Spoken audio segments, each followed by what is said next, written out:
तेलंगाना में जल्दी जो से है तो अमीर ये होने वही का है जो दिल्ली में बना रही है। सर ये सिर्फ केदारनाथ के नाम पे ही क्यों मंदिर बन रहे हैं, इसको लेके भी आपका सवाल है। देखिए ये पूरी सीक्वेंस देखिए आप, पहले किसी धाम को किसी बड़े नेता के द्वारा उसको हाईलाइट किया जाना और उसके बाद उस पक्ष का जगह जगह उस नाम से मंदिर खोलना, ये सीक्वेंस देखिए ना। तो मतलब ये है कि इन लोगों की धर्म में आस्था नहीं है, उस स्थान में आस्था नहीं है, अपने हितों में आस्था है। ये बहुत स्पष्ट है कि जो लोग दिल्ली में केदारनाथ धाम से मंदिर बनाना चाहते हैं उसकी नीयत क्या है। ये तो बोलने की बात है कि सनातन का प्रचार होगा, लोगों को सुविधा होगी। अगर ऐसी सुविधा आदि शंकराचार्य जी को क्या इन लोगों से कम ज्ञान रहा होगा? उन्होंने क्यों केदारनाथ जाकर उतने उस समय में, जबकि जाना भी मुश्किल था, केदारनाथ जाकर क्यों उसकी स्थापना की? क्योंकि वो दिव्य स्थान है। और अगर लोगों की सुविधा देखनी होती तो वो भी दिल्ली में कर सकते थे, चेन्नई में कर सकते थे, लेकिन उन्होंने केदारनाथ में क्यों स्थापना की? क्योंकि केदारनाथ है, सिर्फ केदारनाथ में ही केदारनाथ हो सकता है।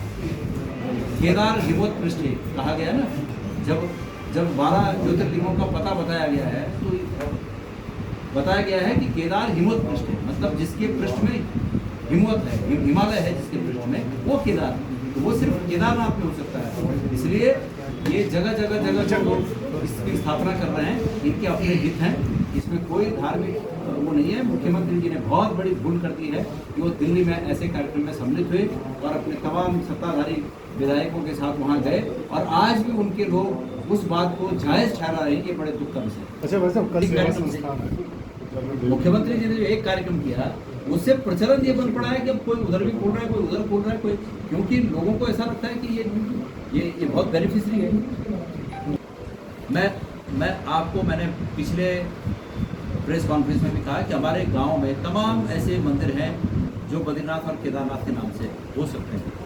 हमारे नज़दीक के गांव में तो बद्रीनाथ नाम से बहुत मंदिर हैं, लेकिन वो लोगों ने अपनी श्रद्धा के लिए अपने प्राइवेसीज में बना रखे हैं। सरकार के द्वारा ये पहला वाकया है कि सरकार के द्वारा दिल्ली में जाकर केदारनाथ के मंदिर के निर्माण के अवसर पर उसके शिलान्यास कार्यक्रम में शामिल होना और उसको महिमामंडित करना, ये सरकार के द्वारा जो प्रयास किया गया इसको हम निषेध कर रहे हैं, इसको क्रिटिसाइज किया जा रहा है आम लोगों के द्वारा, क्योंकि इसमें सरकार ने हमारे धार्मिक आस्थाओं का ध्यान नहीं रखा और हमारी आने वाली जो हमारे इंटरेस्ट होंगे, हमारी आगे आने वाली जनरेशन के जो इंटरेस्ट होंगे उनका ध्यान नहीं रखा। ये दो बातें। अगर धार्मिक आस्था इस रूप अगर ये उचित होता तो शंकराचार्य जी ही दिल्ली में कर देते इसका, जब उन्होंने किया होगा आज से 1200 साल पहले, तब वो दिल्ली में कर देते। लेकिन उन्होंने केदार को क्यों चुना?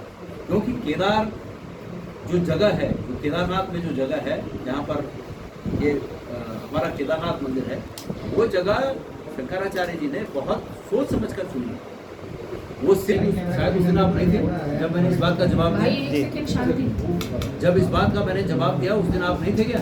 शायद नहीं रहा होगा। हाँ, तो बात ये है कि मुझे उस संस्था ने बुलाया था, उस संस्था का नाम भ्रातृमंडल या ऐसा कुछ नाम है।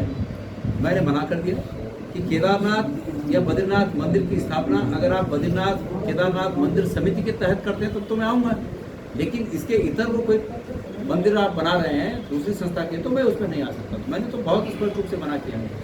रावत जी भी उसके भूमि मतलब शिलान्यास में नहीं गए, उसके बाद किसी कार्यक्रम में वहाँ गए थे, और ऐसे तमाम कार्यक्रमों में उत्तराखंड के सभी नेता वहाँ गए हुए हैं। बेसिक रूप से वो एक शादी का हॉल है, मैं जो आपको बताऊँ जी, वो एक विवाह कार्य मतलब जैसे कम्युनिटी हॉल होता है ना, वो एक कम्युनिटी हॉल है। उस कम्युनिटी हॉल के एक पार्ट में मंदिर भी बना है, पर बेसिकली वो मतलब मुझे लगता है कि वो कम्युनिटी हॉल है, वहाँ तमाम हमारे समाज की, पहाड़ी समाज की शादियाँ होती हैं वहाँ, तो वो बिल्कुल अलग चीज़ है। और ये प्रचारित करना कि ये मंदिर है, 6 महीने यही पूजा होगी, 6 महीने यही यात्रा कर सकते हैं, जो केदारनाथ, भाई वहाँ वाले ये तो नहीं बोलते ना कि आप बद्रीनाथ जो नहीं जा सकता वो यहाँ आ जाओ, ऐसा तो नहीं बोलते ना। लेकिन इसको तो ये चलाया जा रहा है कि जो केदारनाथ नहीं जा सकता वो यहाँ है, तो दोनों में बहुत फर्क है। इसलिए अभी जैसे एक शादी में मैं भी उस हॉल में शामिल हुआ, एक शादी में गया था मैं, हमारे यहाँ की एक शादी थी, उन्होंने मुझे आमंत्रित किया था, तो पता चला वही है वो जगह जहाँ वो मंदिर था। तो उस शादी का बेसिकली मैंने देखा, उस शादी का सर विरोध की बात लग रहा है आपको कि सरकार बैकफुट पर है? देखिए, सरकार निश्चित रूप में बैकफुट पर है। सरकार ने ये जो कैबिनेट में प्रस्ताव पास किया, एक्ट बनाने की बात कही, ये बैकफुट पे है। ये उन सब लोगों की जीत है जो इस बात से आहत थे और आंदोलित थे, उन सब की जीत है, कांग्रेस पार्टी की जीत है। कांग्रेस पार्टी ने इसको सबसे पहले समझा और इसका विरोध किया, तो ये हमारी सबकी जीत है। लेकिन हम अपनी पीठ नहीं थपथपाना चाहते। हम मुख्यमंत्री जी को धन्यवाद देना चाहते हैं कि उन्होंने मान लिया कि उनसे गलती हुई।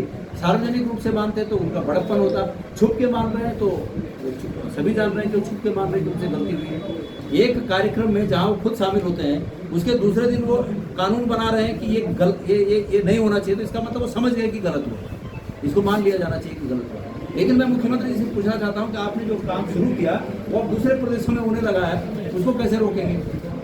इवन दिल्ली में ही कैसे रोकेंगे? वो तो भले मुख्यमंत्री जी ने अपने प्रभाव का उपयोग करके, वो जो संस्था के लोग हैं वो उनके प्रभाव में होंगे निश्चित रूप में, इसलिए अपने प्रभाव का उपयोग करके वो उन लोगों ने कह दिया कि हम नाम भी बदल रहे हैं, आकृति भी बदल रहे हैं, ये बोल दिया उन्होंने। ये मुख्यमंत्री जी का प्रभाव होगा। लेकिन और जगह पर ये हो रहा है तो इसको कैसे रोकेंगे? क्योंकि उन्होंने एक गलत परंपरा डाल दी, गलत शुरुआत कर दी, गलत जगह पे प्रेजेंस हो गए, इसलिए ये चीज़ अब जो है उनका दायित्व बनता है कि ये प्रत्येक प्रदेश में जाएं और वहाँ लोगों को समझाएं, या केंद्रीय स्तर पर अपने दिल्ली के नेताओं से बात करें कि उत्तराखंड के हितों के रक्षण के लिए वो एक अम्ब्रेला कानून लाएं जो कि सभी राज्यों पर लागू हो।